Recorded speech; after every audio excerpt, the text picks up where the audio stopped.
نہیں، وہ سکوت کا مطلب انہوں نے چینج کر دیا ہے. اچھا، سکوت کا مطلب یہ ہے کہ ہم جو کچھ بولتے رہے وہ ٹھیک ہے، آپ سکوت اختیار کریں، یہ مطلب ہوتا ہے سکوت کا. میں اس سوال کے اوپر نا 2 گھنٹے بول سکتا ہوں، لیکن کوشش کروں گا کہ میں مختصر سے وقت میں یہ کیڑا نکالوں. یہ موسٹ آسکڈ کوسچن ہے اس وقت، اور وہ بھی صرف اس لیے بنا ہے کہ میں نے کچے چٹے کھول دیے ہیں آل امیہ کے، بخاری اور مسلم کی روشنی میں. اب ان کو پڑ گئے ہیں ہاتھ پاؤں، تو اب یہ کہہ رہے ہیں سکوت اختیار کریں. جب آپ لوگ ناسبیت پھیلا رہے تھے، ناسبی کہتے ہیں جو سیدنا علی کے خلاف کھڑے ہونے والے لوگ ہیں، یزیدیت پھیلا رہے تھے، اس وقت آپ لوگوں کو کوئی شرم و حیا نہیں آئی ہے. اس وقت اگر آپ کو کہتے بھی تھے سکوت اختیار کریں تو آپ کہتے تھے نہیں جی نہیں، یہ بڑا ضروری ہے، یہ آج کل بدعت پھیلی ہیں، ہم نے اس پہ بولنا ہے، یہ کرنا ہے.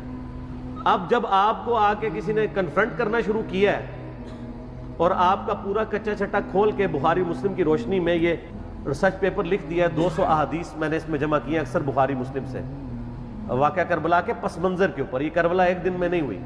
اب ان کو پڑ گئے ہاتھ پاؤں اور یہ کہہ رہے ہیں وہ جی ایسی باتیں نہیں کرنی چاہیے. پہلے میں تو الزامی جواب اس کا دیتا ہوں، الزامی جواب پھکی والا، اینٹی وینم، لاجیکل آنسر اس لیے ضروری ہوتا ہے تاکہ دماغ میں ڈرل ہو، کوئی بات اندر داخل ہو. مجھے یہ بتائیں کہ ڈاکٹر ذاکر نائک نے جب 2009 کے اندر یزید کو رضی اللہ عنہ کہا، اس وقت کون کون سے علماء تھے اہل حدیث کے یا دیوبند کے؟ بریلویوں کو بھی تھے لیکن وہ بھی اپنی حاضری لگا رہے تھے، ان کو چھوڑ دیں.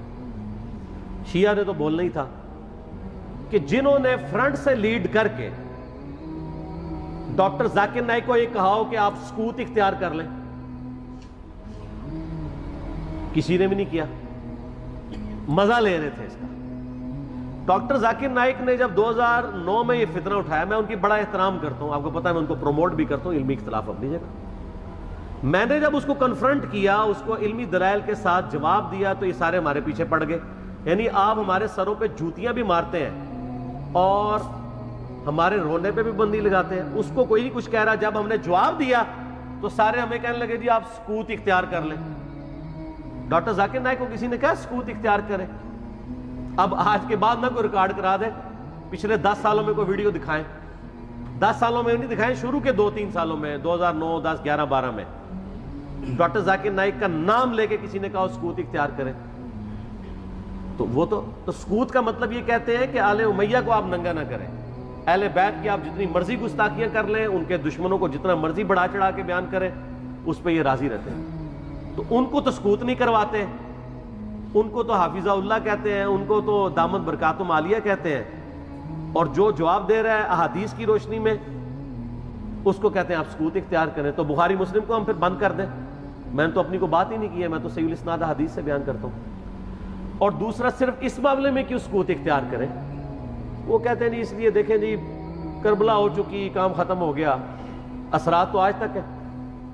وہ تو پھر غزوہ بدر بھی ہو چکی بھی ہے، تو رمضان شریف میں آپ غزوہ بدر کے اوپر کیوں جمعے پڑھاتے ہیں؟ ختم کریں، غزوہ احد پہ ختم کریں، میلاد کے بھی سب کچھ پروگرام ختم کریں. نبی علیہ السلام پیدا ہوئے تھے، فوت ہو چکے، جنتوں میں زندہ ہیں، لیکن اب دنیا میں تو نہیں ہے.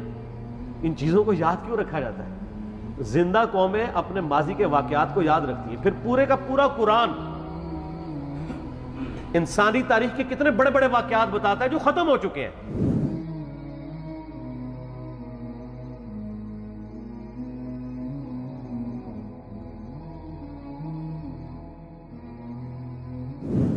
برادران یوسف فوت ہو چکے ہیں، لیکن آج تک قرآن میں عبرت کے لیے انہوں نے جو کچھ اپنے بھائی کے ساتھ کیا. اور برادران یوسف وہ صحابی ہیں جن کا باپ بھی پیغمبر ہے، بھائی بھی پیغمبر ہے، ڈبل صحابی ہیں، لیکن آج بھی ان کی مثال دی جاتی ہے. تو کوئی اسے کوئی یہ نہیں سمجھتا کہ گستاخی ہو گئی ہے. پھر الٹیمیٹلی آ کے تو وہ سورہ بقرہ کی آیات پیش کرتے ہیں، تلک امۃ قد خلت لہا ما کسبت ولکم ما کسبتم. امام احمد بن حنبل رحمہ اللہ سے کسی نے یہی سوال کیا تو انہوں نے فرمایا بیٹا تلک امۃ قد خلت لہا ما کسبت ولکم ما کسبتم ولا تسألون عما كانوا يعملون. بیٹا وہ لوگ تھے جو گزر گئے، جو اچھا کیا ان کو ملے گا، جو برا کیا ان کے سر پہ پڑے گا، اور تم سے نہیں پوچھا جائے گا کہ وہ کیا کرتے تھے. یہ ہے اس کا صحیح جواب جو قرآن نے. اور ظالموں اس آیت کا ترجمہ ہی تم لوگوں نے بدل دیا. یہ تو کانٹیکسٹ سٹارٹ ہو رہا ہے کہ یہودی کہتے تھے ہم ابراہیمی ہیں، ہمیں ابراہیم کی نسبت کام آ جائے گی. تو اللہ نے فرمایا تلک امۃ قد خلت، وہ بڑی نیک امت تھی، وہ تو جا چکی ہے.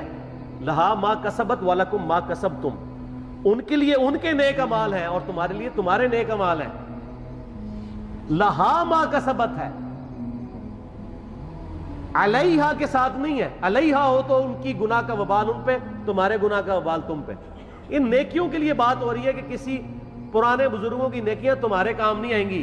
یہ نہیں بات ہو رہی کہ پرانے بزرگ اپنی برائیاں ساتھ لے گئے اور تم بھی اپنی برائیاں ان کو چھوڑو، ان کو ڈسکس ہی نہ کرو. یہ قرآن بات کیسے کر سکتا ہے؟ قرآن تو خود پرانوں کی غلطیوں کو ڈسکس کرتا ہے عبرت کے لیے. تو ترجمہ ہی بدل دیا. یہ یہودیوں کو ٹانٹ کیا گیا تھا کہ تم ابراہیمی ہونے کا دعویٰ کرتے ہو اور کہتے ہو ابراہیم کی نسبت ہمیں کام آئے گی، ان کے نیک مال تو وہ ان کے نیک مال ان کے لیے تھے. ہم ویسے کر رہے ہی ہیں یا اللہ جو کچھ بھی ہے تیرے محبوب کی امت سے ہے. اس کے لیے اس کو کنڈیم کرنے کے لیے تھا. انہوں نے پکڑ کے اس کا ترجمہ ہی بدل کے اور ہی مطلب اس میں سے نکال دیا.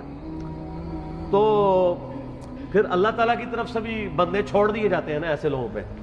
پھر جو جھوم جھوم کے کہتے ہیں کہ نہ میں وابی نہ میں بابی، میں ہوں مسلم علمی کتابی. آؤ علمی کتابی بات کرو. تو ان سے یہ پوچھیں کہ یہ جو آپ دفاع صحابہ کانفرنسز کرتے ہیں تو قیامت والے دن آپ سے پوچھا جائے گا کہ آپ نے صحابہ کرام کے دفاع کے اوپر کانفرنسیں کرنی ہے کہ نہیں؟ کیوں نہیں؟ ہے کسی حدیث میں آیت میں؟ تو کیوں کر رہے ہیں؟ تو وہ کہیں گے ہاں پوچھا جائے گا. تو ہم بھی کہتے ہیں ہاں پوچھا جائے گا، بالکل پوچھا جائے گا. سورہ تکاثر میں آتا ہے نا ثم لتسألن یومئذ عن النعیم، پھر اس قیامت کے دن تم سے ہر نعمت کے بارے میں پرسش ہوگی. کیٹیگوریکل ہے. جس کو اللہ نے علم دیا ہے نا، یہ اس کے پاس نعمت ہے، اس کے بارے میں پوچھا جائے گا علم آگے تک پہنچایا کہ نہیں، اور نہیں پہنچایا ہوگا تو لعنتی ہوگا وہ. یہ آیت ہے سورہ بقرہ کی، میں نے ریسرچ پیپر کے اوپر لکھی ہے سٹارٹ میں 159 اور 160. ان الذین یکتمون ما انزلنا من البینات والہدی، بے شک وہ لوگ جو چھپا لیتے ہیں ان روشن اور ہدایت کی چیزوں میں سے جن کو ہم نے لوگوں کی ہدایت کے لیے اپنی کتاب میں بیان کیا، ایسے لوگوں پر اللہ کی لعنت ہے اور تمام لعنت کرنے والوں کی لعنت ہے. الا الذین تابوا واصلحوا، سوائے ان لوگوں کے جو توبہ کر لیں، اپنی اصلاح کر لیں، وبینوا، اور اصلاح پہ اکتفا نہیں بلکہ وہ لوگوں کو بتا بھی دیں جو کچھ چھپایا تھا. فاولئک اتوب علیہم وانا التواب الرحیم، تو ایسوں کی توبہ اللہ قبول کرے گا اور اللہ تعالیٰ بخشنے والا مہربان ہے. اس کو سپورٹیو ایک حدیث میں نے لکھی ہے، ترمذی میں، سنن نبی داؤد میں، سنن ابن ماجہ میں ہے کہ نبی علیہ السلام نے فرمایا جس شخص سے علم کی بات پوچھی گئی اور وہ اسے معلوم تھی اور اس کے باوجود اس نے چھپا لی، تو ایسے لوگوں کو قیامت والے دن آگ کی لگام دی جائے گی. تو یہ بڑا کریٹیکل ایشو ہے. علم اللہ کی نعمت ہے آپ کے پاس، اس کی قدر کے لوگوں کو صحیح بات بتائیں تو پوچھا جائے گا. سورہ الاحزاب کی آیت نمبر 57 کیا ہے؟ آیت درود سے اگلی، ان الذین یؤذون اللہ ورسولہ لعنہم اللہ فی الدنیا والآخرہ واعد لہم عذابا مہینا، بے شک جو لوگ اللہ اور اس کے رسول کو تکلیف دیتے ہیں ان کی زندگی میں بھی اور زندگی کے بعد، موت کے بعد بھی ان پر اللہ کی لعنت ہے، اور اللہ تعالیٰ نے ان کے لیے ذلیل و خوار کر دینے والا عذاب تیار کر رکھا ہے. وَلِعَوْذُ بِاللَّهِ تَعَالَى اللَّهُمَّ أَجِرْنَا مِنَ النَّارِ. تو جو اللہ اور اس کے رسول کو اذیت دے رہے ہیں ان سے پوچھا نہیں جائے گا. تو یہ ایک ڈھکوسلا انہوں نے کیا ہوا ہے اپنی کمزوریوں پہ پردہ ڈالنے کے لیے. خود جو کچھ مناظرے کر رہے ہوتے ہیں اس کے بارے میں کیا پوچھا جائے گا؟ جو یہ کام کر رہے ہوتے ہیں وہ کہیں گے پوچھا جاتا ہے، تو اس کے بارے میں کیوں نہیں پوچھا جائے گا؟ اور جی کو یہ بنیادی مسئلہ ہے. فضائل صحابہ احمد بن حنبل کی کتاب میں 2 روایتیں ہیں صحیح سند کے ساتھ. ایک روایت میں ہے کہ سیدنا علی بن ابی طالب کہتے ہیں، یہ حدیث موقوف ہے اور ظاہر غیبی خبر ہے، نبی علیہ السلام کے بتانے پر موقوف ہے، کہ میری وجہ سے 2 فرقے گمراہ ہوں گے، ایک میری محبت میں غلوف کر کے، ایک میری دشمنی میں غلوف کر کے. اور دوسری روایت میں ہے فضائل صحابہ احمد بن حنبل کی کتاب میں کہ میری وجہ سے 2 فرقے دوزخ میں جائیں گے، ایک میری محبت میں غلوف کر کے، ایک میری دشمنی میں. تو جب آپ کی جنت اور دوزخ کا فیصلہ اس کے اوپر ہو رہا ہے تو پوچھا کیوں نہیں جائے گا؟ اچھا اپنا کام یہ پورا کر رہے ہیں کہ جو سیدنا علی کی شان میں غلوف کر رہے ہیں ان کو یہ خوب سمجھا رہے ہیں کہ جی آپ اپنے آپ کو صحیح طریقے سے صحیح بندے کا پتر بنا لو ورنہ پوچھا جائے گا. تو جو سیدنا علی کے مخالفین ہیں ان کو سمجھانے کی ذمہ داری کس کی ہے؟ ان کو کون سمجھائے گا؟ وہ ساری اس پلیٹ فارم سے سمجھایا جا رہا ہے, دونوں کو سمجھایا جا رہا ہے اللہ کے فضل سے. تو جنت و دوزخ کا تو فیصلہ ہونا ہے. پھر جو صحیح مسلم کی حدیث ہے 240 انٹرنیشنل نمبر کے مطابق, علی سے محبت نہیں رکھے گا مگر مؤمن, علی سے بغض نہیں رکھے گا مگر منافق. تو آپ کے ایمان کا لٹمس ٹیسٹ ہی جو ہے وہ محبت علی ہے. تو جنت اور دوزخ کا فیصلہ اس کے اوپر نہیں ہونا. پھر غدیر خم کی حدیث جو صحیح مسلم میں 6225 سے 6228 تک ہے, آپ علیہ السلام کا آخری خطبوں میں سے ایک خطبہ ہے وفات سے 2.5 مہینے پہلے خم نامی گاؤں میں. اس میں کیا الفاظ ہیں؟ اے لوگوں آگاہ ہو جاؤ, میں بھی ایک انسان ہوں, قریب ہے کہ اللہ کا قاصد یعنی موت کا فرشتہ میرے پاس آئے اور میں اس کی دعوت قبول کر لوں. میں اپنے بعد تم میں 2 بھاری چیزیں چھوڑ کے جا رہا ہوں. ان میں سے پہلی چیز اللہ کی کتاب ہے, اس میں ہدایت ہے, اس میں نور ہے. تم اللہ کی کتاب کو پکڑو, اپنا تعلق اس کے ساتھ مضبوط کرو. اللہ کی کتاب اللہ کی رسی ہے, جو اسے پکڑے گا ہدایت پہ ہوگا, جو چھوڑ دے گا گمراہ ہو جائے گا. اور دوسری بھاری چیز میرے اہل بیت ہیں. پھر 3 دفعہ آپ علیہ السلام نے فرمایا میں اپنے اہل بیت کے معاملے میں تمہیں اللہ کا خوف دلاتا ہوں, میں اپنے اہل بیت کے معاملے میں تمہیں اللہ کا خوف دلاتا ہوں, میں اپنے اہل بیت کے معاملے میں تمہیں اللہ کا خوف دلاتا ہوں. جب نبی علیہ السلام آپ کو ڈرا رہے ہیں وہاں تو کسی نے کہا یا رسول اللہ اہل بیت کے بارے میں پوچھا جائے گا. پھر المستدرک الحاکم میں صحیح سند کے ساتھ حدیث ہے انٹرنیشنل نمبر کے مطابق 4712 کہ نبی علیہ السلام نے فرمایا اگر کوئی شخص پوری زندگی حجر اسود اور مقام ابراہیم کے درمیان نمازیں پڑھتا رہے اور روزے رکھتا رہے اور قیامت والے دن اللہ سے اس حال میں ملاقات کرے کہ ہم اہل بیت کا بغض اس کے دل میں ہوا, تو اللہ اسے ضرور دوزخ میں داخل کرے گا. اگر اہل بیت کا بغض نمازوں کے باوجود, اور عام نمازیں نہیں, حجر اسود اور مقام ابراہیم کے درمیان اور روزے رکھنے کے باوجود آپ کو دوزخ میں لے جا سکتا ہے, تو کیوں نہیں پوچھا جائے گا؟ ایک کہانیاں بند کرو. اصل میں ان بچاروں کا بھی قصور نہیں, ان کے بڑے بزرگ بھی ان کو کہانیاں کراتے رہے. انہوں نے وہی کہانیاں سن کے تو آگے بیان کی. ان کو کیا پتا تھا کہ آگے تو مسئلہ کھڑا ہو جائے گا. آگے تو ہر جگہ یہ آواز آ رہی ہے کہ نہ میں وہابی, نہ میں بابی, میں ہوں مسلم علمی کتابی. ان کے تو گاٹے فٹ ہوگی یہ چیز. تو یہ اتنی ساری آیات اور احادیث اس بات کا ثبوت ہے کہ یہ سچائی ہے, اور یہ سکوت کا صرف آپ کو کہتے ہیں. جو بکواسات کر رہے ہوتے ہیں ان کو نہیں کہتے. مودودی صاحب کے پیچھے پنجے جھاڑ کے پیچھے پڑ گئے, جی مودودی صاحب نے خلافت مملوکیت لکھ کے مصیبت کھڑی کی. اور بھائی جو آپ کے روحانی ابا جی محمود احمد عباسی صاحب منکرین حدیث میں سے تھے, جنہوں نے خلافت معاویہ اور یزید کتاب لکھ کے سیدنا علی کی گستاخیاں کی, حسین ابن علی کی گستاخیاں کی علیہم السلام, اس کے جواب میں خلافت و ملوکیت آئی ہے. کہتے نہیں ایویں لکھ دی, ایویں نہیں لکھی, جواب میں لکھی ہے. اور پھر سعودیہ کی فنڈنگ کے بعد یہاں پہ لوگوں نے جب حسین ابن علی کو نیچے کرنا شروع کیا اور یزید کو اوپر اور یزیدی پارٹی کو اوپر کرنا شروع کیا, تو پھر 5B آ گیا. آپ دیکھیں کبھی بھی انیشیٹو اہل بیت کے چاہنے والوں کی طرف سے نہیں لیا جاتا. یہ تو ہم جواب والی سائیڈ پہ بیٹھے ہوتے ہیں, ہمیشہ یہ پنگا لیتے ہیں, ہم جواب دیتے ہیں. جب جواب دیتے ہیں ان کی ہوتی ہے ٹھکائی, پھر یہ کہتے ہیں سکوت اختیار کر لیں. سمجھ آ گئی آپ کو پوری گیم؟ یہ سکوت کا بات یہ کرتے ہی اس لیے ہے کہ ان کی ہوتی ہے ٹھکائی. ان کو تو یہ حدیثیں ہضم نہیں ہوتی ہیں. اب یہ اپنے امام کو منہ نہیں دکھا سکتے, پھر ان کو بڑی مصیبت کھڑی ہو جاتی ہے کہ اب کیا کریں, کس طریقے سے اب قابو کریں. تو آخری حال یہ ہے سکوت اختیار کر لیں.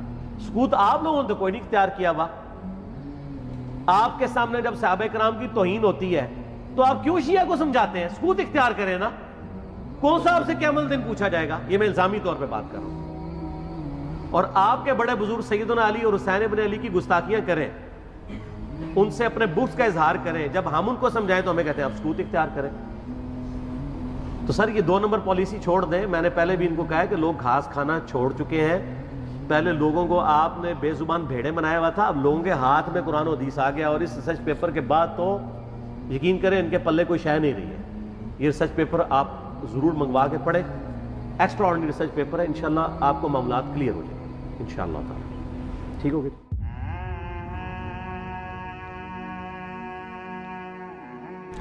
اس کے ضمن میں بس ایک چھوٹی سی بات یہ ہے کہ آج کا دور آپ کو پتہ ہے میڈیا, اخبارات اور ریڈیو کا دور ہے. اگر آپ سے کہا جائے کہ کسی ایک واقعے سے متعلق, کیونکہ آپ اس کے بارے میں ایک کلیئر سٹینڈ رکھتے ہیں, تو اگر کسی واقعے کے متعلق آپ سے یہ پوچھا جائے کہ آپ اس کو فلاں واقعہ یہ ہوا آپ نے سنا، اور آپ سے پوچھا جائے کہ آپ فلاں شخص کو قاتل گرداننے کے لیے تیار ہیں، جبکہ یہ واقعہ کربلا 1400 سال پہلے ہوئی ہے، تاریخ بھی غلط ملت ہے، مکس ہے، سچ ہے، جھوٹ ہے، اس کے باوجود آپ کوئی کلیئر کٹ سٹینڈ اور حتمی رائے لے سکتے ہیں کہ فلاں شخص مجرم تھا؟ مجرم کا مسئلہ ہی نہیں ہے یہ، دیکھیں بڑا انہوں نے رخ بدل دیا ہے. ہم تو مجرموں کو اسپیسیفائی اس طریقے سے کرنا ہی نہیں چاہتے ہیں، اس سے تو غرض ہی نہیں ہے. ہم تو اس واقعے کے پس منظر، اس کے ایفیکٹس کو ڈسکس کریں. مثال کے طور پہ آپ اسے سمجھیں کہ مسلمان 10 ذوالحجہ کو سنت ابراہیمی پوری کرتے ہیں، تو کیا ہم 10 ذوالحجہ کے کانٹیکسٹ میں یہ ڈسکس کرتے ہیں کہ جو مینڈا قربان کیا تھا ابراہیم علیہ السلام نے وہ کتنے کلو کا تھا، یا اس کے سینگ کتنے تھے، ان کا کلر کیا تھا، یا جب انہوں نے ذبح کیا تھا تو اس کے کتنے حصے کیے تھے، کتنی بوٹیاں بنائی تھی، اس کو بھون کے کھایا تھا یا سٹیم روسٹ کیا تھا، یہ ڈسکس کرتے ہیں. یہ انٹرسٹ کی چیزیں ضرور، اصل چیز ہم اس تھیم کو فالو کرتے ہیں کہ ابراہیم علیہ السلام نے اللہ کے لیے قربانی دی. واقعہ کربلا اس سے ریلیٹڈ نہیں ہے کہ جی ان کے اوپر پانی بند ہو گیا، ان کے اوپر ظلم ہوا، کتنے بندے شہید ہوئے، یہ سیکنڈری چیز ہے. اصل چیز ہے کربلا ہوئی کیوں نبی علیہ السلام کی محنت کو 50 سال کے اندر اس لیول تک پہنچا دیا گیا کہ ہزاروں صحابہ زندہ ہیں اور نبی صلی اللہ علیہ وآلہ وسلم کی پوری اولاد ذبح کر دی جاتی ہے. ہم تو یہ کہہ نہیں رہے کہ کیسے ذبح کیا انہوں نے، آری چلائی تھی یا تلوار چلائی تھی، یہ تو واقعہ کربلا تو سب کو پتہ ہے، ان کی شہادت بھی سب کو پتہ ہے. جامعہ ترمذی میں حدیث ہے حسن و حسین جنتی نوجوانوں کے سردار ہیں، اور ان کی والدہ جو ہے وہ جنتی عورتوں کی سردار ہیں. اور المستدرک الحاکم میں حدیث ہے حسن و حسین جنتی نوجوانوں کے سردار ہیں، اور ان کے والد ان سے بھی بہتر ہیں. تو یہ تو ڈیفینٹ حدیثیں ہیں، یہ تاریخ تو نہیں ہے، نبی علیہ السلام کے فرامین ہیں. تو ان کی موجودگی میں ان کے ساتھ یہ کچھ کیا جائے تو ہم نٹی گریٹیز میں نہیں پڑھتے، ہم اس تھیم کے اوپر کہ یہ کون سی چیز تھی جس نے خلافت راشدہ کو ملوکیت میں بدل دیا، ہم اس تھیم کے اوپر بات کرتے ہیں. ہم کہتے ہیں چھوڑ دیں، بندے ہندے چھوڑیں، الٹیمیٹلی کیا نکلا ہے، کس کی وجہ سے ہوا ہے، وہ تو حدیث کی کتابوں میں موجود ہے. ہم کب کہہ رہے ہیں خفیہ کیمرے لگا گئے جی کس نے گولی، پہلا تیر کس نے چلایا، یہ وہ. ہم تو بتا رہے کس کے دور حکومت میں ہوا اور ان کا اپنا کردار کیا تھا، اس کو کس طریقے سے لا کے تخت پہ بٹھایا گیا. وہ ساری کی ساری چیزیں تو سامنے ہیں، وہ تاریخ کی کتابیں نہیں ہیں، حدیث کی کتابیں ہیں. اگر آپ کہتے ہیں کہ بخاری مسلم سے ہم نے صرف رفع الیدین کی حدیثیں لینی ہیں یا ایمانیات کی حدیثیں لینی ہیں اور باقی جو بخاری اور مسلم میں آل امیہ کی بدماشیوں کو ننگا کیا گیا ہے وہ ہم نے نہیں لینی ہے، تو سر پھر آپ اپنے آپ کو کلیئر کٹ، پھر ہم آپ سے واقعہ کربلا نہیں ڈسکس کریں گے، حجیت حدیث میں بات کریں گے. آپ کو اپنے آپ کو منکرین حدیث کہنا پڑے گا. یہ آپ اسکروٹنگ کیسے کریں گے؟ اس سے بڑی بات مجھے یہ بتائیں کہ عظمت صحابہ بڑی چیز ہے یا عظمت محمد رسول اللہ صلی اللہ علیہ وآلہ وسلم؟ تو بریلوی یہی تو رونا رو رہے ہیں، وہ کہہ رہے ہیں کہ قرآن میں تھوڑی آیات ہیں. آپ پھر مڑ مڑ کے پڑھتے ہیں قل انما انا بشر مثلکم، اس میں تو نبی علیہ السلام کی تنقیص ہو رہی ہے. تو ہم ان کو کیا کہتے ہیں کہ تنقیص مقصد نہیں، نعوذ باللہ، نہ ہو رہی ہے. آپ افضل البشر ہیں لیکن آپ کی سپیشیز بشر ہے، یہ ہم اپنا عقیدہ سمجھتے ہیں، وہ اس کو تنقیص شمار کرتے ہیں. تو پھر اس وقت آپ بھی بریلویوں کی بات مان کے تو یہ آیات پڑھنا چھوڑ دیا کریں. آپ کہتے ہیں نہیں آیات ہے کیوں نہ بیان کریں، تو ہم بھی کہتے ہیں احادیث ہے کیوں نہ بیان کریں. کہ صحیح بخاری میں حدیث ہے 2812 عمار کو ایک باغی جماعت قتل کرے گی، وہ جماعت دوزخ کی طرف بلا رہی ہوگی اور عمار ان کو اللہ اور جنت کی طرف بلا رہا ہوگا.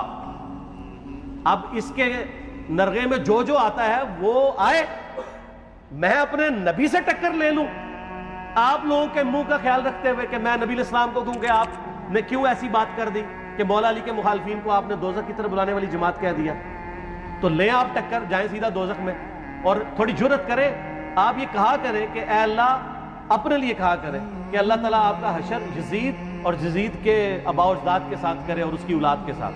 ہم کہتے ہیں کہ اللہ تعالیٰ ہمارا حشر جو ہے وہ مولا حسن حسین، مولا علی علیہ السلام اجمعین اور اہل بیت کے ساتھ کرے، آمین. اور آپ میں تو اتنی جرت نہیں آپ یہ بات بھی کر سکیں، کیونکہ ان کو پتہ ہے تو نبی علیہ السلام کی احادیث کو بیان کرنے کو یہ سمجھتے ہیں کہ جی اس سے مصیبت کھڑی ہو جائے گی تو اپنے آپ کو منکرین حدیث ڈکلیئر کریں. پھر حجیت حدیث کا مقدمہ ڈسکس ہوگا, پھر کربلا نہیں ڈسکس ہوگی. اور یہ ٹی وی پہ بھی آ کے مولوی بیٹھے ہوتے ہیں, سنیوں کے بھی شیعوں کے بھی, مڑ مڑ کے جی وہ یزید نے یہ کر دیا. وہ یزید نے کیا کیا ہے یار؟ وہ تو سسٹم کا نمائندہ بن کے آیا جو پیچھے سے خراب تھا. یزید کو لے کے بیٹھے ہیں, یزید یزید یزید یزید. بھائی پیچھے سے معاملہ خراب ہوا. اگر نہیں یقین آتا تو یہ بخاری مسلم کی میں نے آلموسٹ 200 سے زیادہ احادیث مین اسٹریم کی کتابوں سے اکثر بخاری مسلم سے جمع کیے, پڑھے. اور سر میں نے تو ان کو چیلنج دیا ہے, یہ حدیثیں پڑھ کے نا اپنے ممبروں سے صرف ان حدیثوں کی تشریح اپنی پبلک کے سامنے کر دیں. نہیں کر سکتے. تو وہ لعنت کے مستحق تو ہو رہے ہیں حق چھپا کے, اور قیامت دن کے منہ پہ لگام ڈالیے. اور پھر مڑ مڑ کے کہتے ہیں نہیں جی وہ کچھ چیزیں خاص ہوتی ہیں وہ عوام الناس کے سامنے نہیں کرنی چاہیے. وہ صحابہ کرام بھی بعض اوقات ایسی باتیں پبلکلی نہیں کرتے تھے. میں نے اس کے اوپر بڑا ایک میرا کلپ ہے یوٹیوب پہ, مولا علی سے متعلق 5 جھوٹ. تو میں نے کافی ساری چیزیں اس میں ڈسکس کی ہیں. لیکن میں یہ کہتا ہوں کہ اللہ کے بندو, جو چیزیں نبی علیہ السلام نے منع کی ہیں بیان کرنے سے وہ تو ہم ڈسکس کر بھی نہیں رہے. میں نے آج تک آپ کو منافقین کے نام بتائے؟ آپ نے حذیفہ ابن یمان کو بتائے تھے نا آپ صلی اللہ علیہ وسلم نے, صحیح بخاری میں آتا ہے. تو میں نے آپ کو بتائے, آپ رازدار رسول تھے, ختم ہوگی بات. میں نے کبھی ڈسکس کی ہے؟ اگرچہ میں نے صحیح مسلم کی حدیث 7035 نمبر ڈسکس کی ہے کہ نبی علیہ السلام نے فرمایا میرے صحابہ میں 12 منافق ہیں, وہ کبھی بھی جنت میں داخل نہیں ہوں گے یہاں تک کہ سوئی کی ناکے سے اونٹ نہ گزر جائے. اور ان میں سے 8 ایسے ہیں جس کی کمر پہ دوبیلا پھوڑا نکلے گا. میں نے آج تک آپ کو بتایا کہ کس کس کی کمر پہ دوبیلا پھوڑا نکلا اور اس کی موت اسی پھوڑے میں ہوئی ہے, بتایا؟ تو میں تو وہ چیزیں ڈسکس بھی نہیں کر رہا.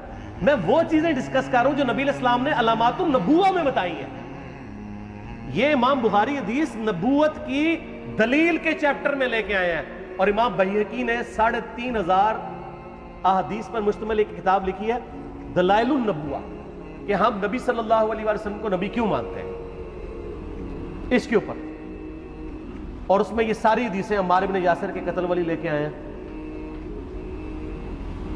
بتانے کے لیے کہ دیکھیں ہمارے نبی علیہ السلام کی نبوت کی دلیل ہے کہ آپ نے اپنی وفات کے آلموسٹ 30 سال کے بعد ہونے والے واقعے کو پہلے ہی بتا دیا.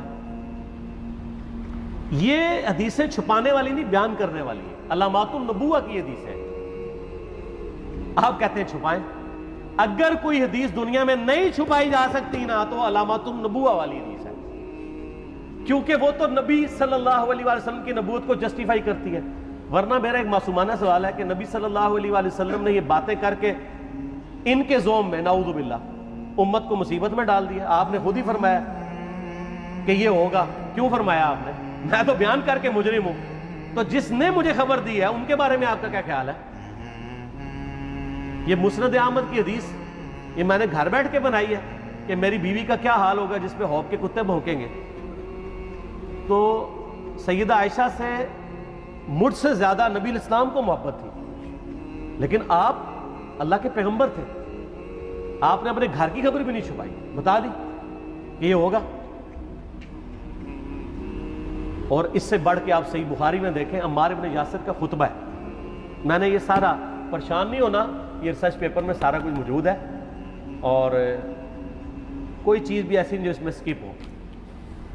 صحیح بخاری میں خطبہ ہے کہ عمار ابن یاسر کو مولا علی نے بھیجا کوفے میں. کوفے والے نیوٹرل ہو گئے تھے کیونکہ بصرہ سے سیدہ عائشہ آ رہی تھی اور وہاں پہ انہوں نے کہا نہ ہم سیدہ عائشہ کا ساتھ دیں گے نہ مولا علی کا دیں گے. تو عمار ابن یاسر کو تیار کرنے کے لیے, یعنی وہاں کے جو عوام تھی اس قتال کے لیے, مولا علی نے بھیجا. تو سیدنا عمار ابن یاسر نے وہاں پہ کوفے کے ممبر پہ خطبہ دیا. بخاری کے الفاظ ہیں, اوپر والی سیڑھی پہ عمار ابن یاسر نے حسن ابن علی کو بٹھایا, حالانکہ حسن ابن علی سے 4 گنا بڑی عمر تھی عمار ابن یاسر کی, 90 پلس ہو چکے ہوئے تھے, 3-4 گنا ان کی عمر تھی. لیکن اہل بیت کا احترام کیا. خود نچلی سیڑھی پہ بیٹھے. بخاری کے الفاظ ہیں کہ اے لوگو اللہ نے تمہیں آزمایا ہے ایک طرف دنیا اور آخرت میں تمہارے نبی کی بیوی ہیں سیدہ عائشہ، دنیا اور آخرت میں، یعنی عزت اپنی جگہ قائم. یہاں لوگ سمجھتے ہیں کسی کی غلطی آ گئی تو پتہ نہیں کیا ہو گیا. وہ یار اس کا مرتبہ اپنی جگہ ہے، غلطی اپنی جگہ ہے، پیغمبر نہیں ہے وہ. اور دوسری طرف علی ابن ابی طالب ہے. اللہ اب دیکھے گا تم عائشہ کی اطاعت کرتے ہو یا اللہ کی. علی کی نہیں، اللہ کی. کیوں؟ یا ایھا الذین آمنوا اطیعوا اللہ واطیعوا الرسول واولی الامر منکم. ان کا اولو الامر مولا علی ہے، ان کی اطاعت واجب ہے. یہ اللہ نے آزمایا ہے کہ اللہ کی اطاعت کرتے ہو یا عائشہ کی. اور آپ حیران ہوں گے، یہ حدیث امام بخاری حضرت عائشہ کی فضیلت والے چیپٹر میں لے کے آئے ہیں. اگر امام بخاری مشورہ کر لیتے نا ناسبیوں سے تو انہوں نے کہا تھا سر آخری صحیح رکھو، پچھلے والا رہن دو، بلکہ پچھلے والا رکھو آخری والا رہن دو، کہ عائشہ دنیا اور آخرت میں. وہ حدیث گھڑنے کا میں آپ کو طریقہ بتاتا ہوں، کاٹ چھانٹ کرنے کا. وہ آدھی حدیثیں لکھتے ہیں نا، آدھی حدیث ایسے لکھتے ہیں امام بخاری کہ سیدہ عمار ابن یاسر نے خطبے کے دوران فرمایا کہ سیدہ عائشہ دنیا اور آخرت میں تمہارے نبی کی بیوی ہیں، بس. لیکن امام بخاری نے پوری حدیث لی ہے، آگے وہ بھی ڈالا ہے کہ اللہ آزما رہا ہے کہ عائشہ کی اطاعت کرتے ہو یا اللہ کی، جیسے آپ کے علماء کر رہے ہیں. صحیح مسلم کی حدیث 6488 آدھی بیان کرتے ہیں سارے مولوی، بریلوی، دیوبندی، اہل حدیث سب. میرے صحابہ کو برا مت کہو، اگر تم میں سے کسی نے احد پہاڑ کے برابر بھی سونا خیرات کر دیا اور میرے صحابہ نے ایک مد یعنی 600 گرام خیرات کی، آدھا کلو، اس کے آدھے کو بھی نہیں پہنچ سکتے بس. حالانکہ یہ مسلم کی حدیث سٹارٹ اس سے ہوتی ہے کہ عبد الرحمن بن عوف کو خالد بن ولید نے گالیاں دی جھگڑے کے دوران. حالانکہ دونوں مسلمان تھے، دونوں صحابی تھے. آپ نے حضرت خالد بن ولید کو بلا کے ڈانٹا، فرمایا تم میرے صحابہ کو برا مت کہو. تو خالد بن ولید نے تو آگے سے نہیں کہا حضور میں بھی صحابی ہوں. ان کو پتا تھا کہ عبد الرحمن بن عوف نے اس وقت اسلام قبول کیا جب اسلام کا مطلب تھا مار، تکلیف اٹھانا. اور خالد بن ولید نے گولڈن پیریڈ میں صلح حدیبیہ کے بعد اسلام قبول کیا. میں تم لوگ یہ کر رہے ہو، تم لوگ اگر احد پہاڑ کے برابر بھی سونا خیرات کر دو، یعنی صلح حدیبیہ کے بعد والے لوگ میرے ان کے برابر نہیں ہو سکتے. اور جو فتح مکہ پہ معافی مانگ کے مسلمان ہوئے ہیں طلقاء، مؤلفۃ القلوب آل امیہ، ان کا تو لیول ہی کچھ نہیں ہے. یہاں تو خالد بن ولید کے بارے میں یہ بات کی جا رہی ہے. اور پھر وہ مؤلفۃ القلوب اپنے زمانے میں ممبروں پہ سب و شتم کروائیں سیدنا علی پر.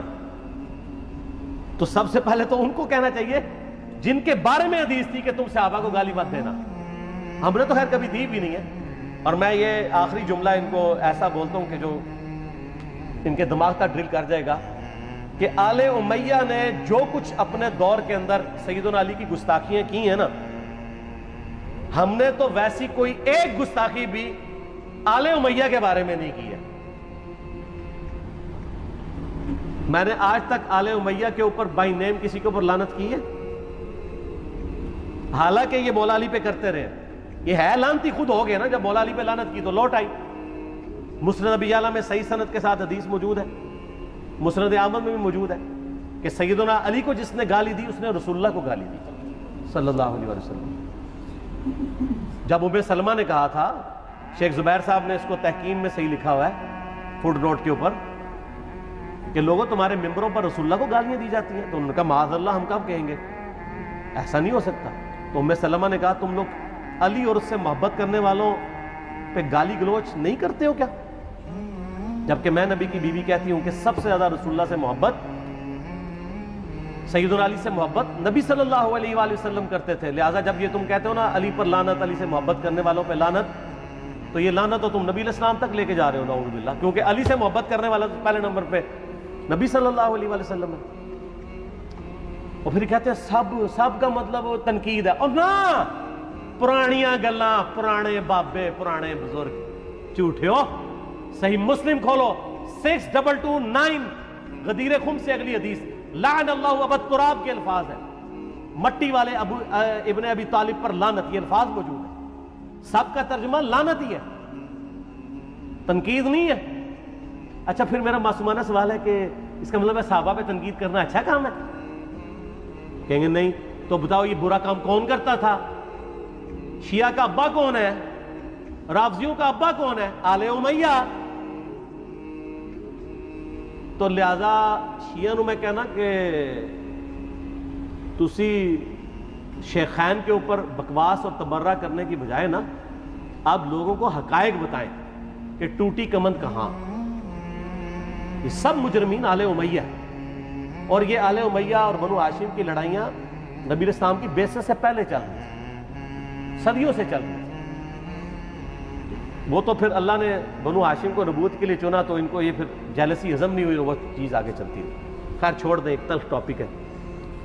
صلاۃ بر محمد و آل محمد، اللہم صلی علی محمد و علی آل محمد. ٹھیک ہوگا جی. اللہ تعالیٰ سے دعا ہے جو حق بات میں نے کہی اللہ تعالیٰ ہمارے دلوں میں راسخ فرمائے. اگر جذبات میں میرے منہ سے کوئی غلط بات نکل گئی اللہ تعالیٰ ہمارے دلوں سے ہی محو کر دے. ہمیں کتاب و سنت کی تعلیمات پر عمل کر کے دوسرے بھائیوں تک پہنچانے کی توفیق عطا فرمائے.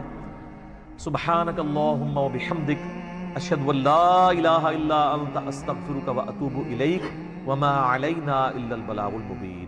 جزاکم اللہ خیر.